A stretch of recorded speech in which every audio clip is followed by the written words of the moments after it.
Welcome to the morning news. Please support growing channel by the press subscribe. Breaking. Trump's releasing another memo. You'll love this next one even more. In a bombshell interview after the release of the 4-page FISA memo on Friday, Devin Nunes, RCA, revealed that this is merely phase 1, and there would be more memos released as the committee concluded its investigation into abuse of FISA warrants by the Obama administration, and the State Department is next. What is being revealed is an Nixonian media drama unfolding before our very eyes as the very people charged with upholding the very laws they are charged with writing now seem to believe they are somehow above those very same laws. As a result, they are vehemently opposed to transparency, as many work at exposing the corrupt institution that fought tooth and nail against the release of a document that exposes government wrongdoing and corruption in all its foul glory. Appearing on Fox News' special report with host Bret Baier, Nunes states the release of this initial first memo on FISA abuse was only the beginning of their investigation. When asked by Baier if more memos would come out, Nunes responded, "Yes, this completes just the FISA abuse portion of our investigation," adding that the investigation is ongoing. "We are in the middle of what I call phase 2 of our investigation, which involves other departments," Nunes continued. Specifically, the State Department and some of the involvement they had in this. That investigation is ongoing and we continue work towards finding answers and asking the right questions to try to get to the bottom of what exactly the State Department was up to in terms of this Russia investigation. Nunes further revealed that although he himself was heavily involved in the compilation of the current memo just released and he plans to continue to be heavily involved in the compilation and release of future memos, however, he states he has not yet seen the FISA application mentioned in the memo due to an agreement with the Justice Department. He states, "The agreement we made with the Department of Justice was to create a reading room and allow 1 member and 2 investigators to review the documents. I thought the best person on our committee will be the chairman of the Oversight Committee, Rep. Trey Gowdy.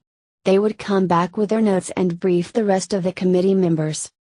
Prior to his congressional career, Representative Trey Gowdy, SCR, served as a federal prosecutor for the U.S. Attorney for the District of South Carolina from 1994 to 2000 and then as the District Attorney for South Carolina's 7th Judicial Circuit. Many believe, including Nunes, that Gowdy will be a bulldog, as well as a man of integrity, in a case that clearly needs such a man. At this point it is unclear as to just what role the State Department may have had in the Fourth Amendment and surveillance abuses outlined in the memo, yet those such as the Washington Examiner's Byron York noted is of significance that former MI6 spy, Christopher Steele, was well connected with the Obama State Department. This relationship between Steele and the Obama State Department, led by none other than Hillary Clinton, has also been noted by The Guardian correspondent Luke Harding in his book Collusion, Secret Meetings, Dirty Money, and How Russia Helped Donald Trump Win. Harding notes Steele's work during the World Cup soccer corruption investigation earned the trust of both the FBI and the State Department under the Obama administration. The soccer episode burnished Steele's reputation inside the U.S. intelligence community and the FBI. Here was a pro, a well-connected Brit, who understood Russian espionage and its subterranean tricks. Steele was regarded as credible. Between 2014 and 2016, Steele authored more than 100 reports on Russia and Ukraine. These were written for a private client but shared widely within the State Department and sent up to Secretary of State John Kerry and to Assistant Secretary of State Victoria Nuland, who was in charge of the U.S. response to the Ukraine crisis. Many of Steele's secret sources were the same sources who would supply information on Trump. One former State Department envoy during the Obama administration said he read dozens of Steele's reports on Russia. The envoy said that on Russia, Steele was as good as the CIA or anyone. Steele's professional reputation inside U.S. agencies would prove important the next time he discovered alarming material, and lit the fuse again.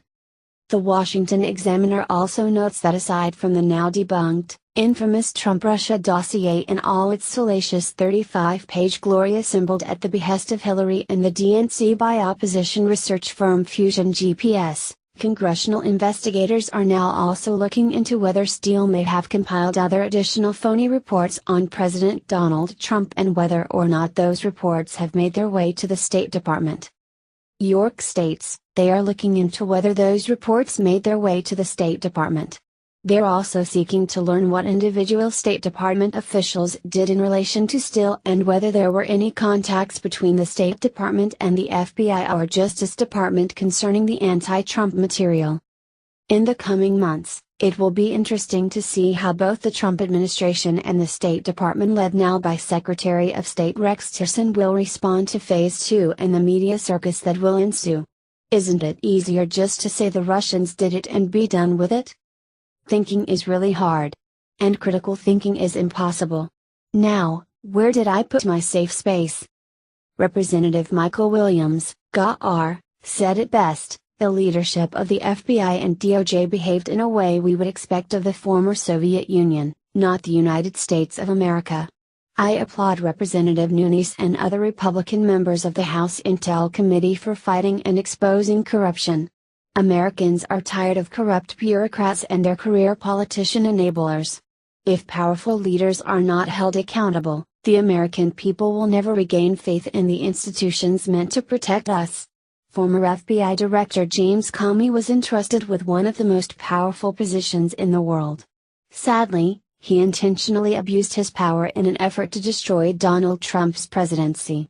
He should be prosecuted to the fullest extent of the law and sent to prison for his crimes. No one is above the law. No one.